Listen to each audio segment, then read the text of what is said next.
Hello, first graders, and welcome to Writer's Workshop. So, I've been thinking a lot about all the stories that you tell me at morning meeting and throughout our time together, and I'm thinking about how you can use those stories in your writing. So, I can tell already that most of you didn't have any trouble coming up with ideas to write true small moment stories, and that's really great.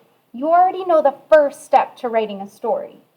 Sometimes, though, it seems that putting your story across all the pages of your book is a little hard for you. Some of you wrote your story all on one page. Like this, I had the same trouble. Take a look at this story. One day, over the weekend, I took my dog Dory on a walk. We went to the beach. I collected seashells. I felt happy. But then, the whole rest of my book is blank.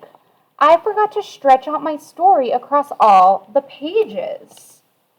So first graders, I'm not surprised that it was hard for you to stretch your story out across all pages because I never taught you the trick that kids across the whole world use to plan their stories. Are you ready to learn this trick? Today, I want to teach you that after young writers come up with an idea for their story, they plan it by doing this, the touch and tell and then sketch across all pages strategy. So instead of getting a booklet and then starting to draw page one, first they touch and tell, and then sketch, and then the last step is writing. Many writers, grown-up writers and young writers both, get really excited to write, and they start writing without thinking about how the story will go. And that's how they end up writing a whole story on just one page like I did. Or forgetting important parts of the story, or sometimes even writing a whole different story on the next page. So writers, we have learned that it really helps to get ready to write. And after you think of an idea, you plan how your story will go. Maybe you can help me get ready with mine. So first graders, this story I wrote all squished together on one page.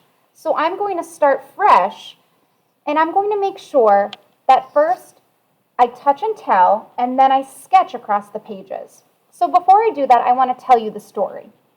One day, over the weekend, I took my dog Dory on a walk. We went to the beach. I really love going to the beach. While my dog was running around on the sand, I collected seashells. I felt really happy. I could hear the ocean waves, and I loved the smell of the water. So now, friends, I'm going to use my touch and tell strategy to spread this story across all pages, okay? So, one day, over the weekend, I took my dog Dory on a walk. We went to the beach. While Dory was running around in the sand, I collected seashells. I felt so happy. I loved the sound of the ocean waves and the smell of the water. So first graders, can you see how I touched and told the story? What do I do next? Yes, that's right. We did our touch and tell. Now we're going to sketch across the pages. So a sketch is a quick drawing. So before I start my writing, I'm just going to sketch it out. So I remember now on my first page, I said, one day over the weekend, I took my dog Dory on a walk. We went to the beach. So I'm going to take my pencil and I'm going to quickly sketch this out. I'll be able to go back and add some more detail to my drawing, but for right now, I'm just going to make a quick sketch.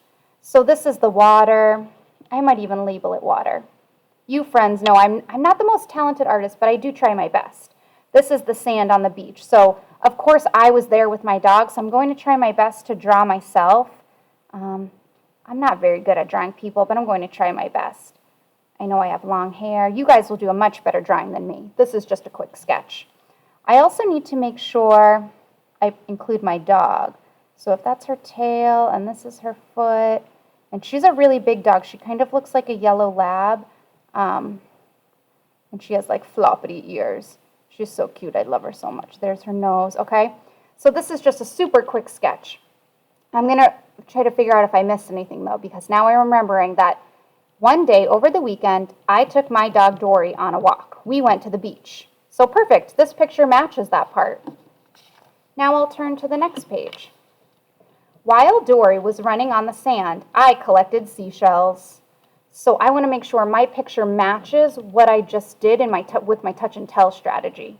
So I might actually include a zoom in of one of the seashells I found on the beach. So I'm going to try my best to make a seashell. Okay.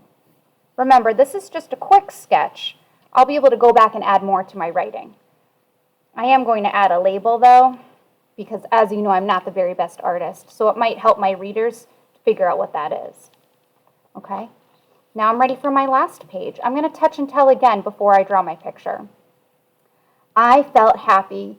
I love the sound of the waves and the smell of the water. So I think on this page, I'm going to draw myself with a very big smile because I felt so happy during that time. And I might try to draw the waves again. And then maybe here's me standing on the beach. Okay, so this is just a quick sketch across all pages. Okay, friends? So now that we thought of our idea and we did our planning, we used our touch and tell strategy, we sketched across the pages, now I'm ready to go back and write. So first graders, now it's your turn. You'll need your writing workshop paper and a pencil, okay? Don't forget, we are going to think of an idea, a thing that you do, a thing that happened to you, then you'll plan. Today I want to challenge you to use the touch and tell strategy and sketch across all pages before you start your writing. This way, your story won't be stuck on all one page. You'll be able to stretch it out across all pages. Okay, writers, good luck.